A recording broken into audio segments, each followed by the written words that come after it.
ఈ నెట్వర్క్ మొత్తాన్ని ఆర్గనైజ్ చేస్తుంది ఎవరు అంటే గోదావరి పుష్కరాలకు వెళ్ళి మునగటం కూడా దండగా అని నష్టం ఏదన్నా జరిగితే నష్టపరిహారం అంటూ ఏదన్నా కట్టాల్సి వస్తే మీరు మాకు నా వల్ల వీళ్ళకి 50 కోట్ల రూపాయలు నష్టం వచ్చిందట. నోనో చిన్న కరెక్షన్. ప్రతిసారి మిమ్మల్ని నాకు డబ్బులు కావాలి అని అడిగి అందరి చేత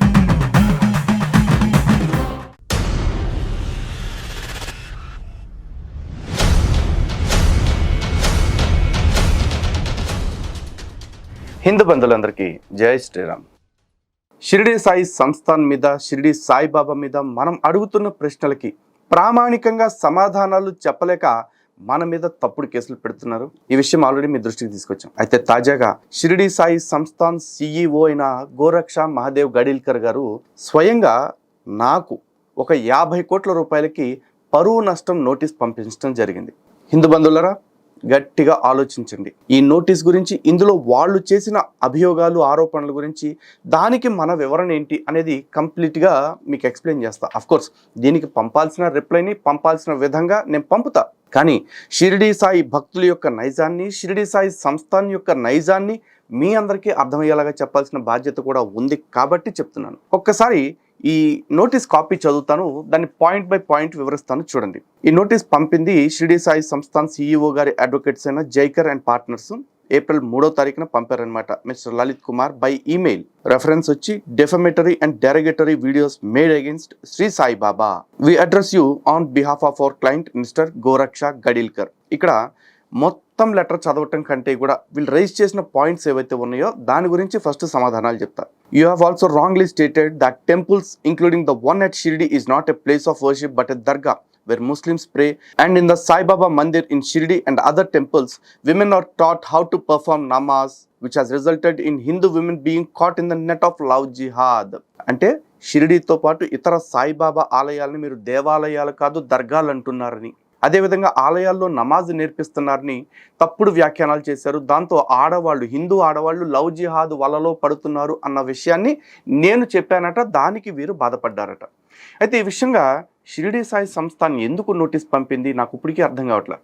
కారణం ఏంటంటే నేను చెప్పింది అక్షర సత్యం. కావాలంటే వీడియోస్ చూడండి. ముస్లిం వచ్చి నమాజ్ చేపిస్తున్నారని చేసి మన హిందూ టెంపుల్ లా ముస్లిం రావడం ఏంటి, వాళ్ళు నమాజ్ చేయడం ఏంటి నాకు అర్థం అవుతలేదు. దయచేసి చైర్మన్ గారికి ఒకటి చెప్తున్నా, అసలు ప్రయోగాలు చేస్తే వచ్చినోడిని చైర్మన్ కూడా కఠిన చర్యలు తీసుకోవాల్సి జరుగుతుంది. ఇటువంటి ప్రయోగాలు మనకు దమ్ము ఉంటే మనం మధ్యతో పూజలు చేస్తామా? చెయ్యము. చర్చలో పోయి చేస్తామా? చెయ్యము. మన ఈ ప్రయోగాలు ఏంది? ఇప్పటికే సంబంధించిన లవ్ జిహాద్ కేసులు అవుతున్నాయి. మన ఏరియాలోనే ఎన్నో కేసులు అవుతున్నాయి. వాళ్ళు ఉంటే మొత్తం అంతకి బొట్టు పెట్టండి, బొట్టు పెట్టి చూపెట్టండి, మన దేవుని మొక్కియండి. బొట్టు పెట్టండి. బొట్టు పెట్టుకుంటాడా? పెట్టుకోడు. ఇటువంటి ప్రయోగాలు ఎందుకు చేస్తున్నారు? దేవుడు సాయిబాబా ఏమేందో ముస్లిం కమ్యూనిటీ చెందిన వాడైనా మన హిందువులో ఎప్పుడో కలిపేసుకున్నాం, మనం హిందూ పూజలుగా చేస్తున్నాం.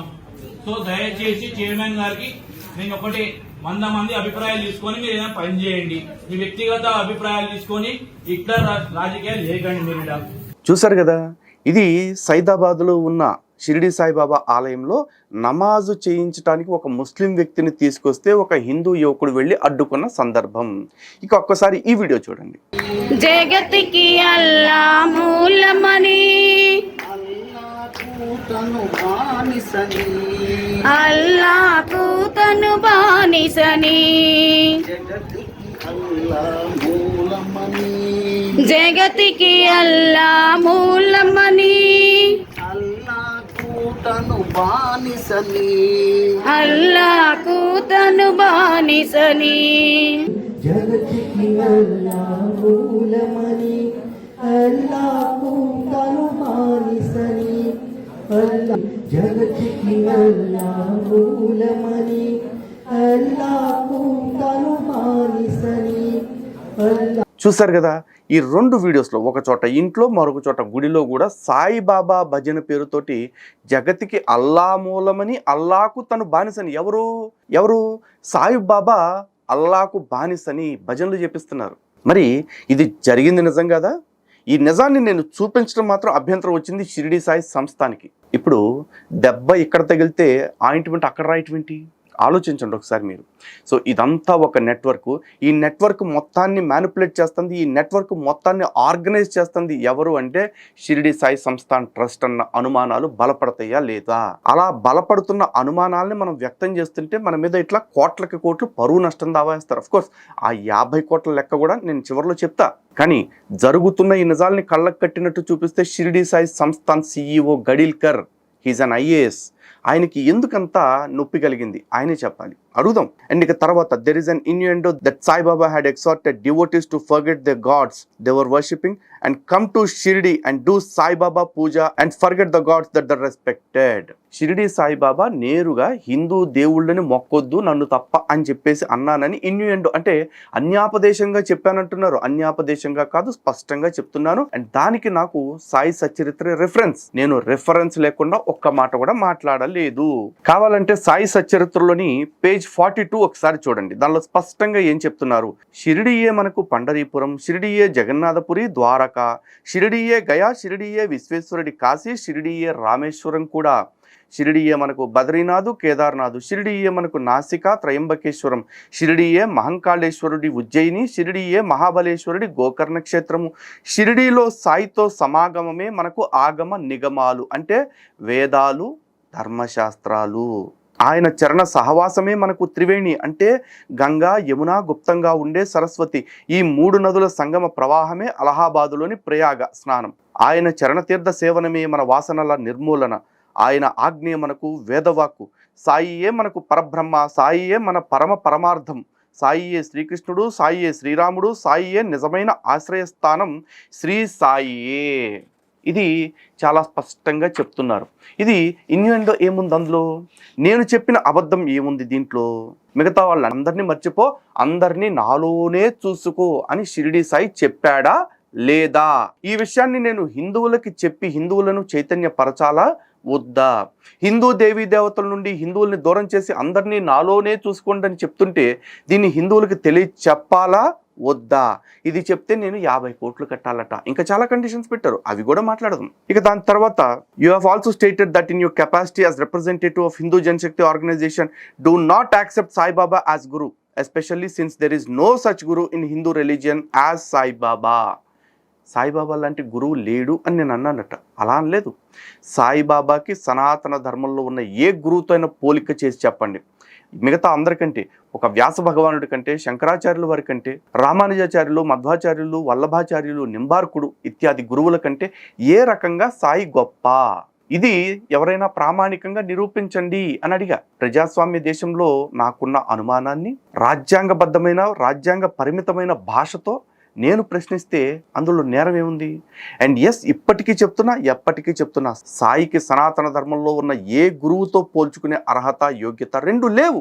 ఒకవేళ ఉంది అని మీరు అనుకుంటే అది ఏ విధంగా అనేది నేను చెప్పిన పేర్లతోటి మీరు కంపారిటివ్ స్టడీస్ కోసం రండి, కూర్చుందాం, మాట్లాడుకుందాం. Let's debate and establish facts before people. Ika, you have also indulged in circulating several podcast live programs, videos on YouTube wherein derogatory and misleading statements have been made. It is clear that your intention has been to avail a cheap publicity as well as to hurt the sentiments of lakhs of devotees across the world.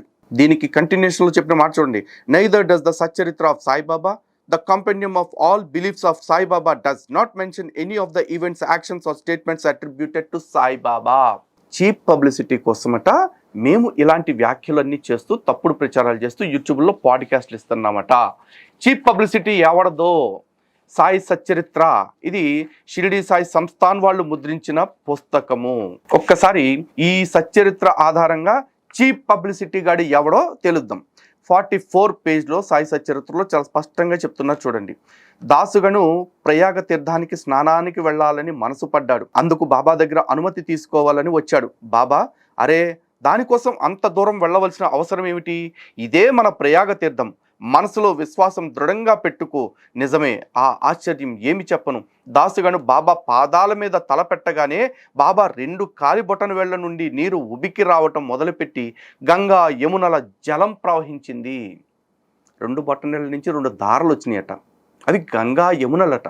దానికంటే కూడా కడుపు మండిపోయే వ్యవహారం ఏంటంటే, దాసుగను ప్రయాగ తీర్థానికి వెళ్ళి త్రివేణి సంగమంలో స్నానం చేద్దామంటే బాబా ఎందుకు వెళ్ళనివ్వలా?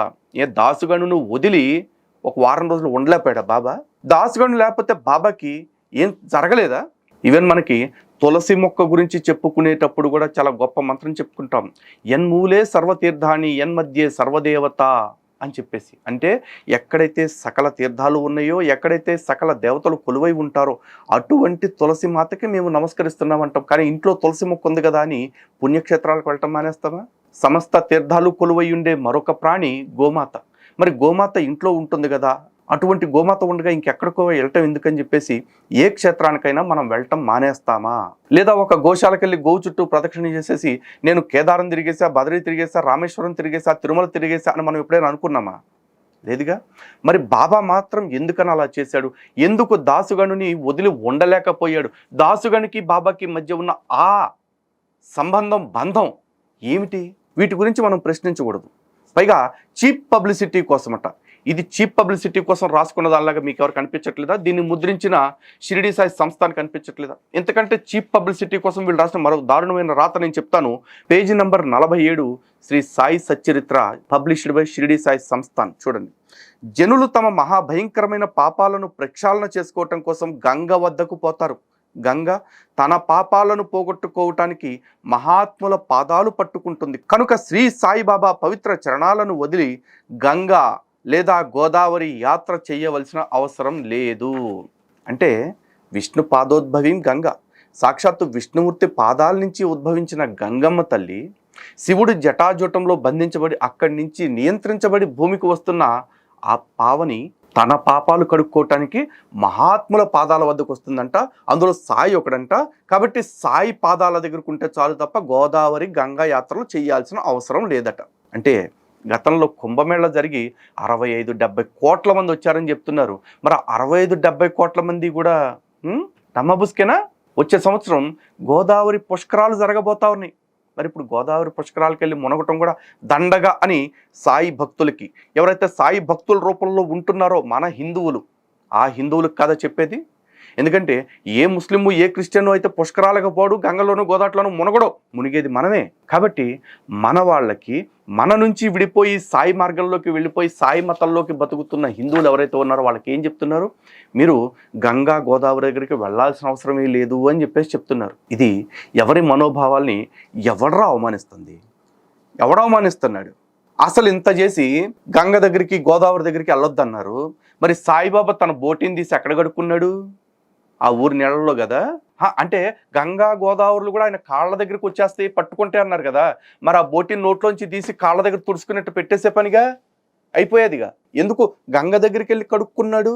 పైగా ఇందులో రాశారు కదా, బాబా దుని పక్కనే మలమూత్ర విసర్జనకి వెళ్ళేవాడు, వారానికి ఒక్కసారి స్నానం చేసేవాడు, ఒకసారి అది కూడా చేసేవాడు కాదని. పోనీ ఆ వారానికి ఒక్కసారో నెలకోసారో చేసేదైనా నీళ్లతో ఎందుకు చేశాడు? అంటే తన ఒంటి మీద ఉన్న మాలిన్యాన్ని కడుక్కోవటానికి తనకి గంగే కావాల్సి వచ్చింది. కానీ గంగ విషయంలో మాత్రం గంగకి పాపాలు అంటుకున్నాయట. ఆ గంగలో మనం మునగటం అంటే ఈ పకీర్ల దగ్గరికి వెళ్ళి మొక్కాలట.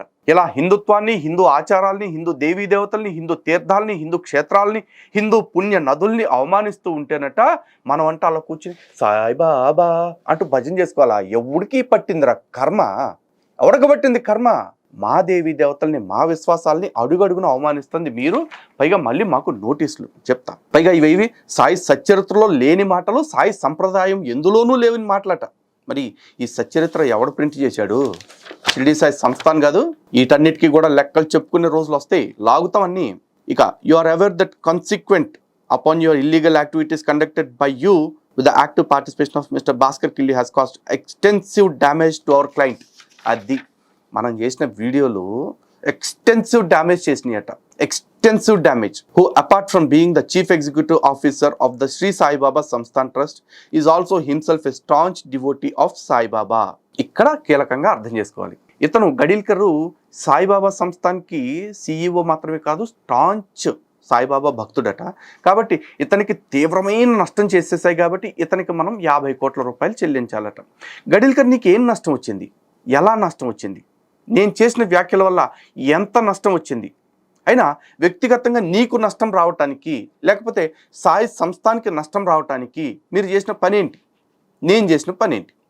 మీరు ఈ పుస్తకం ఆధారంగా మీరు కాశీకి వెళ్ళొద్దు, గయకి వెళ్ళొద్దు, రామేశ్వరంకి వెళ్ళొద్దు, బద్రీనాథ్, కేదార్నాథ్ ఎక్కడికి వెళ్ళొద్దని రాసింది మీరు, మేం కాదు. మేము కేవలం చెప్పింది ఏంటి, హిందువులు ఎవరైతే సాయిబాబాను మొక్కుకుంటారో నమ్ముకోండి, కానీ మీరు హిందూ అని చెప్పుకోవటం మానేసి సాయి మతం అని చెప్పుకుంటూ బ్రతికేయండి. కానీ సాయిబాబాని తీసుకొచ్చి హిందూ ఆలయాల్లో పెడుతూ, హిందూ దేవీ దేవతలను తీసుకొచ్చి సాయి దర్గాల్లో పెట్టుకుంటూ మీరందరూ కూడా హిందువుల్ని కన్ఫ్యూజ్ చేసి, హిందువులని వేరే క్షేత్రాలకు వెళ్లకుండా చేసి, హిందువుల ఆదాయం మొత్తాన్ని దోచుకు తినాలని ప్లాన్ వేస్తుంది మీరు, నాట్ అస్. కాబట్టి నష్టం ఏదన్నా జరిగితే, నష్టపరిహారం అంటూ ఏదన్నా కట్టాల్సి వస్తే మీరు మా కాశీకి కట్టాలి, గయకి కట్టాలి, కేదార్నాథ్కి కట్టాలి, బద్రీనాథ్కి కట్టాలి, తిరుమలకి కట్టాలి, ఇంకా ఇతర హిందూ క్షేత్రాలకి కట్టాలి. నిజంగా హిందూ దేవాదాయ శాఖ అధికారులకి ఏమాత్రమైన బాధ్యత ఉంటే, నిజంగా హిందూ ఆలయాల్ని అజమాయిషీలో పెట్టుకున్న ప్రభుత్వాలకి, లేకపోతే సదరు టెంపుల్ కమిటీలకి కనీస బాధ్యత, ధర్మం పట్ల అవగాహన ఉంటే, మీరందరూ ఒక్కొక్క నోటీసు షిరిడి సాయి సంస్థానికి ఈ సచ్చరిత్ర ఆధారంగా పంపించాలి. ఒక్కొక్కళ్ళు 100 కోట్ల రూపాయలు కనీసం డెఫమేషన్ వేయాలి. పైగా ప్రతి సంవత్సరం షిరిడీకి వచ్చే ఆదాయంలోంచి కొంత వాటాని మీరు క్లెయిమ్ చేయాలి. కారణం ఏంటి? ఇలాంటి రాతలు రాయటం ఇప్పుడు మొదలైంది కాదు, దాదాపు 100 ఏళ్ల నుంచి జరుగుతూ ఉంది. అంటే 100 ఏళ్ల నుంచి వీళ్ళు ఎంత దోపిడీ చేసి హిందూ క్షేత్రాలకు రావాల్సిన ఆదాయాన్ని షిరిడీకి మార్చుకున్నారు. ఇవన్నీ మరి ఆలోచించదగ్గ ప్రశ్నలు కావా? ఇవి మీ అందరి తరఫున అడుగుతున్నందుకు నాకు పంపిన బహుమానం ఏంటి అంటే ఒక్కసారి చూడండి. Furnish an unconditional apology apologizing for the defamatory statements made by you, which apologies should be printed in 3 prominent newspapers in circulation in the states of Andhra Pradesh and Telangana, as well as make the same available on social media including on Facebook, YouTube, Insta, etc. నేను ఏవైనా 3 prominent వార్తాపత్రికలు ఆంధ్ర తెలంగాణలో publish అయ్యే వాటిల్లో బహిరంగ క్షమాపణ, నేను చేసిన వ్యాఖ్యలను ఉపసంహరించుకుంటున్నట్లుగా చెప్పాలట. నేను డెఫమేటరీ స్టేట్మెంట్స్ చేస్తుంటే, తప్పుడు వ్యాఖ్యలు చేస్తుంటే క్షమాపణ చెప్పటానికి సిద్ధం. కానీ నేను ఏం వ్యాఖ్యలు అలాంటివి చేశాను అనేది నిరూపించే దమ్ము ఎవరికైనా ఉందా? Never. To confirm that you will not come up with any further YouTube interviews, podcasts and or shows dealing with or related to Shirdi Sai Baba at any time in future. చాలా క్లియర్గా చెప్తున్నా. నేను అప్పుడు మాట్లాడింది ఇప్పుడు మాట్లాడుతున్నా, ఇప్పుడు మాట్లాడింది ఎప్పటికీ మాట్లాడతాను. గుర్తుపెట్టుకోండి, నేను ఉన్నంత వరకు మాట్లాడుతూనే ఉంటా. మీకుంద 2 ఆప్షన్స్. ఎయిదర్ నా దగ్గరకు వచ్చి సత్యాన్ని నిరూపించాలి, లేదా నన్ను చంపేయాలి. అఫ్కోర్స్ చంపడానికి మీరు సిద్ధపడిపోయారు, మీ కుట్రలు కూడా మాకు తెలుస్తూ ఉన్నాయి. దానికి సంబంధించిన ఆధారాలు కూడా ఇప్పుడు మీకు చూపిస్తా. To pay to the Shri Saibaba Sansthan a sum of rupees 50 crores in damages suffered by Sai Baba Samsthan and various other devotees. ఇక్కడ నా వల్ల వీళ్ళకి 50 కోట్ల రూపాయలు నష్టం వచ్చిందట. నోనో, చిన్న కరెక్షన్. నా వల్ల హిందువుల యొక్క డబ్బు 50 కోట్ల రూపాయలు రక్షించబడింది. 50 కోట్ల రూపాయల డబ్బుని హిందువులు తీసుకువెళ్ళి ఒక దర్గాలో వేయకుండా, ఒక ముస్లిం వ్యక్తికి ఇవ్వకుండా వాళ్ళ డబ్బుని నేను కాపాడానట. చాలా మంది అడుగుతూ ఉంటారు, ఏంట్రా నీ వల్ల హిందూ సమాజానికి ప్రయోజనం అని చెప్పేసి. ఇదే ఈ ఒక్క కేసులో, ఈ ఒక్క ఇన్సిడెంట్స్లో 4 నెలల్లో 50 కోట్ల రూపాయలు హిందువుల డబ్బుని నేను కాపాడా. అది తెలుగు రాష్ట్రాల్లో ఉండే వాళ్ళ హిందువుల డబ్బు. కాకపోతే నాకు అర్థం కానిది ఏంటంటే, ఇప్పుడు నేను 50 కోట్ల రూపాయలు వీళ్ళకి ఇవ్వటం వల్ల వీళ్ళకి డ్యామేజ్ కవర్ అయిపోతుందా? రెండోది, 50 కోట్ల రూపాయలు అని ఇదిమిత్తంగా మీరు ఎటువంటి అంచనాతో చెప్పారు? అన్నిటికంటే ముఖ్యమైన విషయం మూడోది, అంటే డబ్బుతోనే మీరు ముడిపడి ఉన్నారని, డబ్బు కోసమే మీరు ఇట్లా చేస్తున్నారని, మా వల్ల సాయిబాబా సిద్ధాంతం కంటే కూడా సాయి భక్తులకి, సాయి మందిరాలకి డబ్బుల పరంగా నష్టం వచ్చింది కాబట్టి ఎక్కువ ఆందోళన చెందుతున్నారన్న విషయాన్ని అంగీకరిస్తున్నారా? హిందూ సమాజం ఆలోచించండి, శత్రువులకు అర్థమవుతుంది, మన వాళ్ళు అర్థం చేసుకోవటం important. To remove all videos, podcasts, clippings uploaded by you and or any other individual containing your statements defaming Sri Sai Baba from all social media channels including but not limited to YouTube. నేను ఇక్కడే కాదు, ఎక్కడ పెట్టినవి, ఏ ఛానల్లో పెట్టినవి కూడా సాయిబాబా విషయంలో నేను పెట్టిన ఒక్క వీడియోను కూడా డిలీట్ చెయ్యను. This is a clear cut statement. ఎందుకు అంటే, I never used any unparliamentary language or abusive language because రాజ్యాంగం నాకు ఇచ్చిన article 19(1)(a following the reasonable restrictions claimed in article 19(2) I've done these videos, and Article 51(a)(h) prakaram, it's the responsibility of every Indian citizen to develop scientific temper and spirit of inquiry, humanism in among citizens of India. దాని ప్రకారమే నేను చేశా. నేను చేసిన ఏ ఒక్క పని కూడా రాజ్యాంగ విరుద్ధం కాదు. నేను వేసిన ఏ ప్రశ్న కూడా రాజ్యాంగ విరుద్ధం కాదు. ఇక ఫైనల్గా, if our clients does not receive the confirmation of your agreement to comply with the above requisitions and conditions, our client perforce would be forced to adopt proceedings against you, both in criminal, but also for obtaining an injection, restraining any further tactics adopted by you for maligning the reputation of the revered saint Sri Sai Baba. మీరు కనుక వీడియోలు ఏమీ తీయించకపోతే court ద్వారా మన వీడియోలను తీయించడమే కాకుండా మన మీద బోత్ క్రిమినల్ అండ్ సివిల్ చర్యలు తీసుకోవటానికి ఉపక్రమిస్తారట. ఉపక్రమించండి. రాజ్యాంగము చట్టము మీకెంతో నాకు అంతే. కాకపోతే మీ దగ్గర డబ్బు కోట్లు ఉంది కాబట్టి, మీ దగ్గర ఐఏఎస్లు జడ్జిలు ఉన్నారు కాబట్టి మీ అధికార దుర్వినియోగం చేసి నాలాంటి వాడిని కొద్ది రోజులు వేధించొచ్చేమో. కానీ గుర్తుపెట్టుకోండి, సత్యమేవ జయతే, సత్యం మాత్రమే గెలుస్తుంది, సత్యం మాత్రమే గెలుస్తుంది. అలాగే ఇన్ని కేసులు పెట్టడానికి కారణం ఏంటో తెలుసా? ఇక్కడ వీళ్ళందరికీ తెలుగు వచ్చి కాదు, తెలుగు అర్థమయ్యి కాదు. ఇక్కడే ఉంటున్న ఒక స్వధర్మ ద్రోహి ఉన్నాడు. అతని పేరు ప్రమోద్ కుమార్ చండా. ఈ ప్రమోద్ కుమార్ అనే వ్యక్తి మన వీడియోస్ అన్నిటిని కూడా తప్పుడు వ్యాఖ్యానాలు చేసి, తప్పుడు అనువాదాలు చేసి, మనం ప్రశ్నించిన దాన్ని కూడా అతను దూషించాము అని చూపిస్తూ వీళ్ళకి రాయటం, తద్వారా వాళ్ళ చేత కేసులు పెట్టించడం, ఆ కేసులకి ఇతనే సాక్షిగా ఉండటం వల్ల ఈ ఎఫ్ఐఆర్లు అవ్వటం జరిగింది. దాన్ని చట్టపరంగా తేల్చుకుంటాం. కానీ సాక్షిగా ఉంటున్న వ్యక్తి ఎవరు? షిరిడి సాయి సంస్థాన్ పెట్టిన కేసుల్లో సాక్షిగా ఉంటున్న వ్యక్తి, షిరిడి సాయి సంస్థాన్కి జేబు మనిషిగా తయారైన ఈ వ్యక్తి ఎటువంటి బెదిరింపులు చేస్తున్నారో ఒక్కసారి మీరు చూడండి. 700 కిలోమీటర్ల అవతల ఉందిరా చరిత్ర పాగల్సాలే. హైదరాబాద్ లో కూర్చొని మొడుగుతా ఉంటావు పిచ్చుక్కుగా మరిగినట్టు. నీ గుద్దలు దమ్ముంటా షిరిడీకి రారా, ఊరంతా తిప్పించి నేను చూపిస్తా. ఫిబ్రవరి 13కి షిరిడి పరిక్రమ ఉంది. నీకు కావాల్సిన ప్రూఫ్లన్నీ నేను చూపెట్టి, నువ్వు చెప్పింది తప్పు అని నీతో ఒప్పించి గావకర్యంతో నిన్ను కొట్టిస్తారా నా కొడక. నిన్ను అక్కడ పరిక్రమ మొత్తం నిన్ను కొట్టుకుంటేనే సాగాలి. చూసారు కదా, గావుకారీలతో కొట్టిస్తాడంట. పరిక్రమ మొత్తం నిన్ను కొట్టుకుంటేనే సాగాలట. అంటే అక్కడికి పిలిపించి కేసుల పేరుతోటి అక్కడ దాడి చేయాలి అన్నది వీళ్ళ ప్లాన్. ఈ మాట చెప్తుంది ఎవరు? ఏ షిరిడి సాయి సంస్థాన్ అయితే మన మీద కేసులు పెట్టిందో ఆ కేసుల్లో ప్రధాన సాక్షిగా ఉన్నవాడు. ఇంకా వీడేం మాట్లాడుతున్నాడో మీరు చూడండి. కింద రాటు దింపితే నోట్లకి వెళ్ళి బయటకు వస్తుంది నా కొడకల్లారా. దెంగేంట్రా ఆంధ్రాకి ఫస్ట్ మీరు తెలంగాణ నుంచి మొత్తం మీ బతుకంతా బిజినెస్ అంతా అక్కడ పెట్టుకొని ఇక్కడికి వచ్చి జనాలను చెడదెంగుతున్నారు. దెంగండి ఫస్ట్ ఆంధ్రాకి. చూసారు కదా బెదిరింపులు. ఇలాంటి బెదిరింపులు వీడి చేత చేయించినవి ఇంకా చాలా ఉన్నాయి. కాకపోతే అన్నీ ప్లే చేయాలి అంటే కుదరదు కాబట్టి కొన్ని ప్లే చేస్తున్నాము. పైగా వీడు మన గురువుల్ని, మన గ్రంథాలని చాలాసార్లు చాలా రకాలుగా అవమానించాడు. ప్రామాణిక గ్రంథాలని చూపించరా అంటే అప్రామాణికమైన పనికి మాలిన సొల్లంతా చెప్పుకొస్తూ ఉంటాడు. పైగా వీడు మన మీద అంత దూరం వెళ్ళి కేసులు ఎందుకు పెట్టించాడో కూడా మీకు తెలియాలిగా. ఒక్కసారి ఫైనల్గా అది కూడా చూడండి. నార్త్ ఇండియాలో ఇట్లనే మీలాగా సాయిబాబా మీద కాంట్రవర్సీ చేస్తుంటే 50 కోట్ల డిఫమేషన్ వేస్తే అన్నీ మూసుకొని వచ్చి సాయిబాబా సమాధి మందిరంలో అన్ని చూసి అక్కడ జరుగుతున్న పద్ధతులు, విధానము అవన్నీ తిప్పి చూపిస్తే వచ్చి సాయిబాబా ముందు సారీ చెప్పాడు. చూసారు కదా, నార్త్ ఇండియాలో ఒక అతను కూడా ఇట్లాగే వేధించారట. 50 కోట్లకి పరువు నష్టం దావా వేసి దాంతో అతను క్షమాపణ చెప్పాడు. ఇప్పుడు మా నలుగురి చేత కూడా క్షమాపణ చెప్పించాలి. నా చేత, కరుణాకర్ గారి చేత, భాస్కర్ కిల్లి గారి చేత, శివప్రసాద్ గారి చేత చెప్పించాలనేది వీళ్ళ ప్లాన్. అయితే ఇక్కడ ట్విస్ట్ ఏంటో చూడండి. ఒక మాట అన్నాడంట, అక్కడ నుంచి షిరిడీకి రావాలని అంటే వచ్చినప్పుడల్లా 35,000 అవుతుంది, నేను ఎక్కడ పెట్టుకోవాలి ఇన్ని డబ్బులు అని చెప్పి. ఇప్పుడు మీరు 16 మంది అనుకుంటే 15 మందో పెట్టుకోండిరా, ఇంకా మీకు ఎక్కువ ఖర్చులు అవుతాయి. చూశారు కదా, వాళ్ళకంటే మనకి ఇంకా ఎక్కువ ఖర్చులు అవుతాయట. కాబట్టి ఆ ఖర్చులు తట్టుకోలేక మనం కూడా వాళ్ళకలాగానే అయ్యి బాబాయ్ ట్రిప్పుకి 35,000 అయిపోతున్నాయ్యా, మనం ఇంత ఖర్చు పెట్టుకోవాలా అని మనకి ఎందుకులే అని క్షమాపణ చెప్పేస్తామని వీడి ఎదవాలోచన. ట్రిప్పుకి 35,000 కదరా, ట్రిప్పుకి 3 లక్షలు ఖర్చు అవని. సత్యాన్ని గెలిపించడం కోసం ప్రయత్నం చేస్తాం, ప్రాణం పోయేవరకు ప్రయత్నం చేస్తూనే ఉంటాం.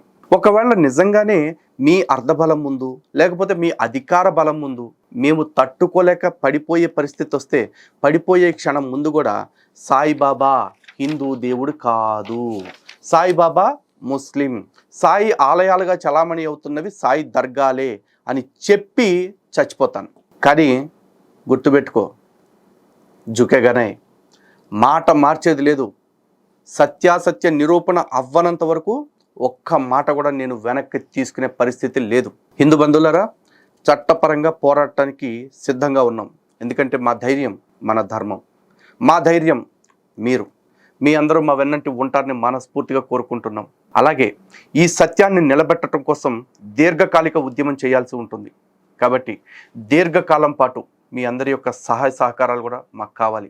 ప్రతిసారి మిమ్మల్ని నాకు డబ్బులు కావాలి అని అడిగి అందరి చేత బెచ్చగాన్ని అనిపించుకోవటం మా పని కాదు. కానీ గుర్తుపెట్టుకోండి, అడుక్కునేవాడు అనిపించుకునైనా సరే మన ధర్మాన్ని కాపాడటం కోసం మాట్లాడాల్సిందే. చాలామంది అంటున్నారు క్రిస్టియానిటీ మీద పోరాటం ఆపేశారా అని చెప్పేసి.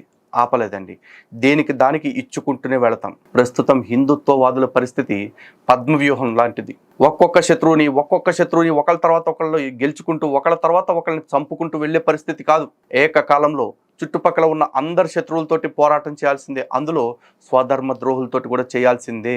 ఎందుకంటే ఎదురుగా వచ్చే శత్రువుల కంటే కూడా వెన్నంటి ఉన్న వెన్నుపోటుదారుడితోటి ఎక్కువ ప్రమాదం. కాబట్టి మా కష్టాలు, మా నష్టాలు, మా బాధలు, మా ఇబ్బందులు అర్థం చేసుకుంటారని, మాకు ఈ విషయంలో తోడుగా నిలబడతారని, మేమున్నామనే భరోసాని ఇస్తారని మనస్ఫూర్తిగా కోరుకుంటున్నాను. జై శ్రీరామ్, భారత్ మాతాకి జై.